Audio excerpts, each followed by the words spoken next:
ताड़का और रावण ने मिलकर मानो ये सुनिश्चित सा कर लिया है कि कहीं कोई यज्ञ ना होने पाए। इससे न केवल ऋषि मुनि ही प्रभावित हो रहे हैं, वरन संसार में अन्वेषण के लिए ज्ञान की खोज में प्रयास करने वालों में आतंक सा छा गया। इससे समस्त ब्रह्मांड का चक्र प्रभावित हो रहा है। विकास का रथ मानो थम सा गया। इस विकास विरोध का अंत होना चाहिए, किंतु हमारी समझ में यह नहीं आता कि इसका साहस करेगा कौन।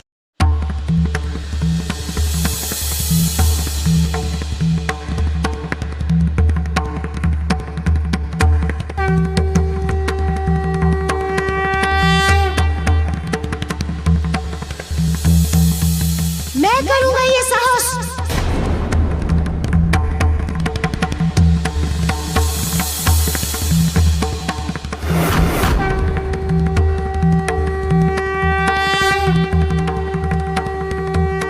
मारुति, हम प्रशंसा करते हैं तुम्हारे साहस की। इसके स्थान पर कोई दूसरा बालक भी होता जो हमने कथा सुनाई है सुनकर भयभीत हो जाता, किंतु इसने साहस के साथ परिस्थितियों से लड़कर बदलने का विचार जो हमारे सामने दृढ़ता के साथ रखा है, उसे सुनकर हमें इस पे गर्व होता है। आपने जो मुझ पर विश्वास दिखाया है उसे मैं कभी टूटने नहीं दूंगा गुरुदेव। मुझे ताड़का का वध करने के लिए जाने की आज्ञा दें गुरुदेव। मारुति, हमने तुम्हारे विचारों को सराहा है, हमने तुम्हारे साहस को सराहा है, किंतु हमने कदापि ये नहीं कहा कि ताड़का को मारने के लिए जाने की आज्ञा हम तुम्हें देंगे। तुम्हारे गुरुजी सत्य कह रहे हैं मारुति। तुम भला ताड़का का सामना कैसे कर सकते हो? पुत्र, तुम ताड़का से नहीं लड़ सकते हो। तुम उसके बल, उसकी शक्ति और मायावी क्षमताओं की कल्पना तक नहीं कर सकते हो। उसकी कथा सुनते समय उससे लड़ने की बात सोचना एक बात है, किंतु सचमुच उससे लड़ना दूसरी बात, जो ना ही संभव दिखती है और ना ही व्यवहारिक। सत्य और कल्पना में बहुत अंतर होता है पुत्र। ये सत्य है, इसीलिए बुराई का अंत सरलता से नहीं हो सकता। किंतु बुराई तो बुराई होती है, जिसे मिटाना आवश्यक होता है। हम ताड़का को नहीं मारेंगे तो ताड़का हमें मार देगी। गुरुदेव, आसुरी शक्तियों का जब तक हम सामना नहीं करेंगे, वे और बलिष्ठ और शक्तिशाली होती जाएंगी। उनके विरुद्ध छोटे से छोटा साहस का प्रयास कईयों को साहस करने की प्रेरणा दे सकता है।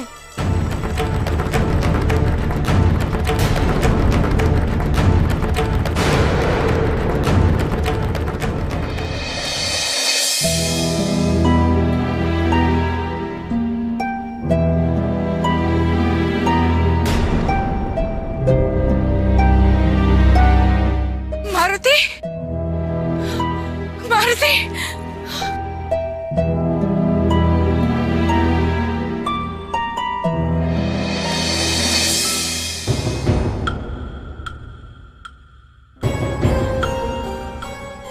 गुरुदेव और गुरु माँ ने तो मुझे स्पष्ट बोल दिया, किंतु मेरी समझ में ये बात नहीं आ रही है कि ये कार्य यदि मैं नहीं करूँगा तो फिर और कौन करेगा। तुम ताड़का को स्वेच्छा से मारने के लिए जाने की बात सोच भी कैसे सकते हो मारुति? तनिक भी डर नहीं लगता तुम्हें?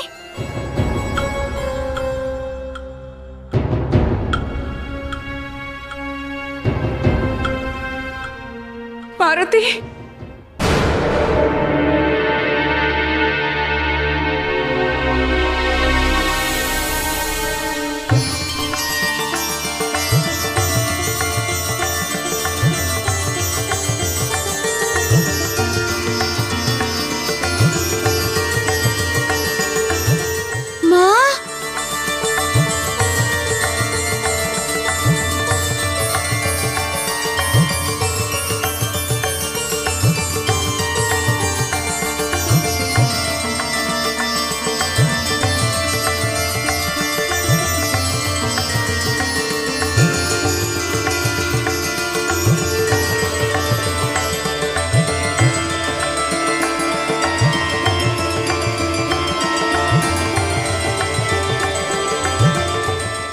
मेरा बच्चा,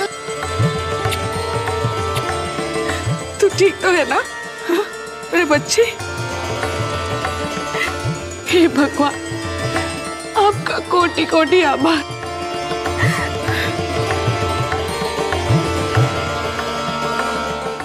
मेरा बच्चा,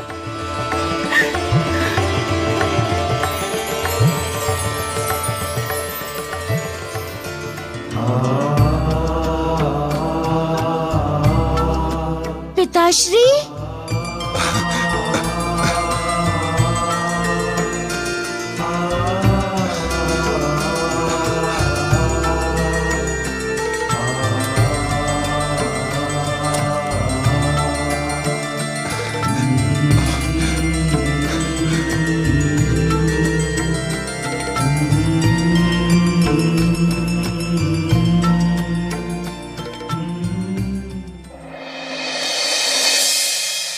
कितनी कठिनाई से तिनका तिनका जोड़कर बनाया था आश्रम, उजाड़ दिया ताड़का ने इसे भी।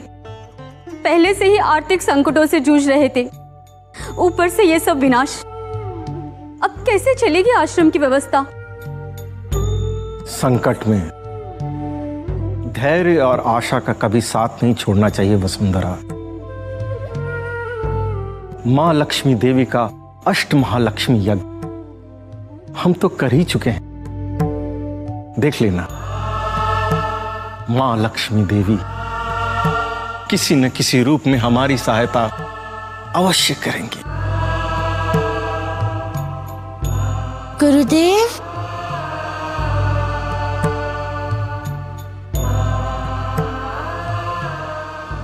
गुरुदेव, ये मेरी माँ अंजना माता है। प्रणाम। और ये मेरे पिताश्री केसरी हैं। प्रणाम प्राचार्य श्री। प्रणाम। सर्वप्रथम आपसे क्षमा चाहते हैं प्राचार्य श्री, क्योंकि हम जानते हैं कि जब तक आश्रम में विद्यार्थी अध्ययनरत रहता है तब तक उसके माता पिता को उससे मिलने की अनुमति नहीं होती। किंतु गुरुदेव, ये एक माँ का अपने संतान के प्रति प्रेम और चिंता के सामने विवश हो गए थे। गुरुदेव, मारुति पहली बार मुझसे इतना दूर हुआ था और मैं इसकी चिंता में घुलती ही जा रही थी। आठों पहर बस मारुति की ही चिंता लगी रहती थी। एक धड़का लगा रहता था, कहीं मेरे पुत्र के साथ कोई आयत ना हो जाए। बहुत समझाया मैंने, किंतु मेरा मन मान ही नहीं रहा था।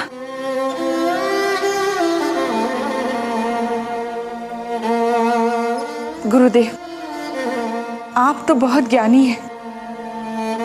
एक माँ के मन का भय संभवतः समझ लेंगे, ये सोचकर जी किया कि बस एक बार मैं अपने पुत्र को अपनी आंखों से देख लूं।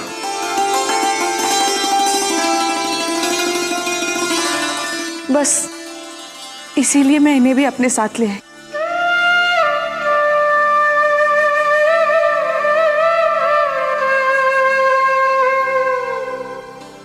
मैं आपकी मन की दशा समझ सकती हूँ बहन, किंतु आपको मारुति के लिए चिंता करने की कोई आवश्यकता नहीं है। मारुति तो बड़ा ही साहसी और समझदार बच्चा है।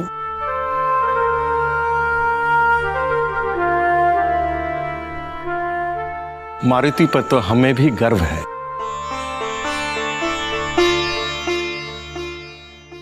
एक प्रार्थना है, चाहे तो इसे हमारा निवेदन ही समझ लें।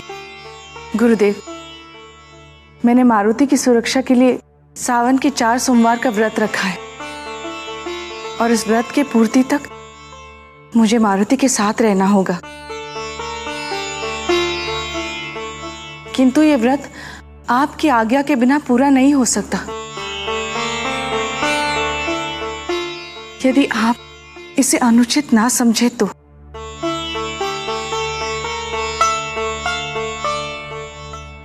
साधारण परिस्थितियों में आश्रम के नियम ऐसी व्यवस्था की अनुमति नहीं देता, किंतु मारुति ने इस आश्रम के लिए इतना कुछ किया है, उसे ध्यान में रखते हुए हम आपके व्रत में बाधा नहीं आने देंगे।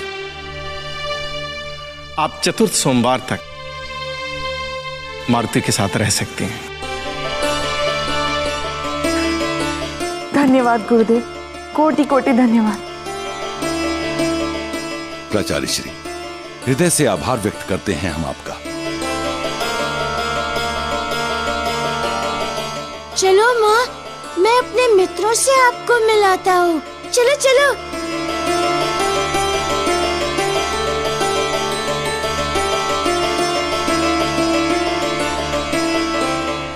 प्राचार्य श्री, एक निवेदन है आपसे। कहिए। आते समय हमने आश्रम की स्थिति देखी। प्राचार्य श्री, आप कुछ बोल नहीं रहे, किंतु आपके माथे पर चिंता की बनी लकीरें बिना बोले सब कुछ बोल रही हैं। आपके आश्रम में पुनर्निर्माण के लिए सहर्ष मैं सहायता करना चाहता हूं। महाराज केसरी, आश्रम की स्थिति चाहे जो कुछ भी हो, हम किसी से भी आर्थिक सहायता नहीं लेते। मैं जानता हूं प्राचार्य श्री, आपके आश्रम के नियम बड़े कठोर हैं। आप विद्यार्थियों के माता पिता से दान या सहायता भी प्राप्त नहीं करते। मैं आपकी भावनाओं और नियमों का आदर करता हूं। आप स्वतंत्रता पूर्वक भावनाओं सहित इस आश्रम को चलाते हैं। किंतु प्राचार्य श्री, यदि हमारे बच्चे यहां होते हुए बहुमूल्य ज्ञान प्राप्त करते हैं आपसे, तो इस पावन आश्रम के प्रति हमारा कोई कर्तव्य नहीं हो सकता? हमारा यह मानना है कि आश्रम को स्वतंत्र एवं दबाव रहित होना चाहिए। इसके लिए हमें कड़े नियमों का पालन करना पड़ता है, और ये नियम सभी के लिए, ताकि निर्धन माता पिता के बालक भी धनी माता पिता के बालक से स्वयं को कम न समझें। मान लिया आपकी बात गुरुदेव, किंतु इस आपात स्थिति में आश्रम के पुनर्निर्माण में आप श्रमदान की अनुमति तो दे सकते हैं। मैं सचमुच बहुत प्रसन्न होऊंगा आप मुझे श्रमदान की अनुमति दें।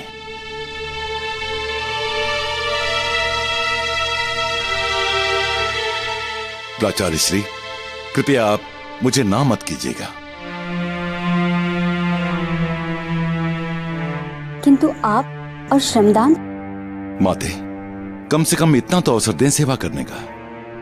मैं आपसे विनती कर रहा हूं।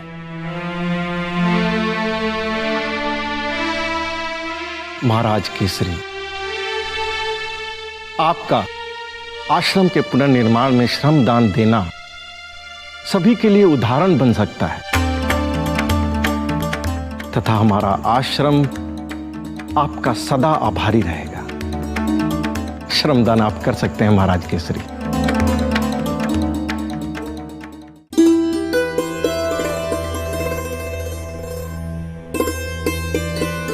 आपको देखकर ऐसा लगता है मानो मेरी माँ सामने आ गई हो। तो मैं तुम्हारी माँ ही तो हूँ। जैसे मारुति मेरा पुत्र है, वैसे तुम भी मेरे पुत्र हो।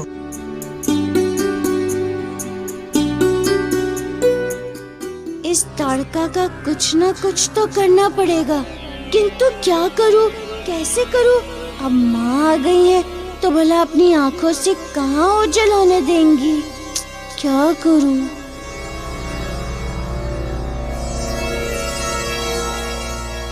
मारुति, क्या सोच रहे हो? कुछ नहीं माँ। अब चलो, भोजन का समय हो गया है। आज मैं तुम दोनों को अपने हाथों से खिलाती हूँ।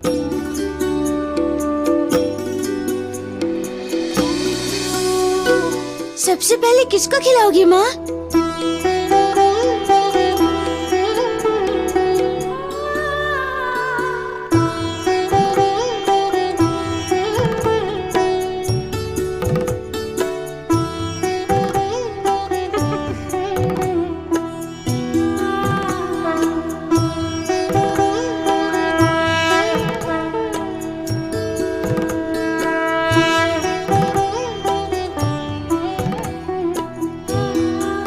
देखा पार्वती, इसीलिए मैंने पृथ्वी पर मानव रूप में जन्म लिया, क्योंकि मानव रूप में बाल्यावस्था में माँ का जो स्नेह मिलता है, वही स्नेह का आनंद भगवान विष्णु ही बारंबार उठाया करते हैं।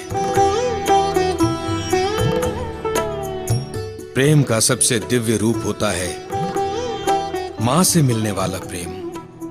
माँ के हाथों मिला भोजन संसार के हर व्यंजन से अच्छा होता है। इससे वही तृप्ति मिलती है जो अमृत से मिलती है।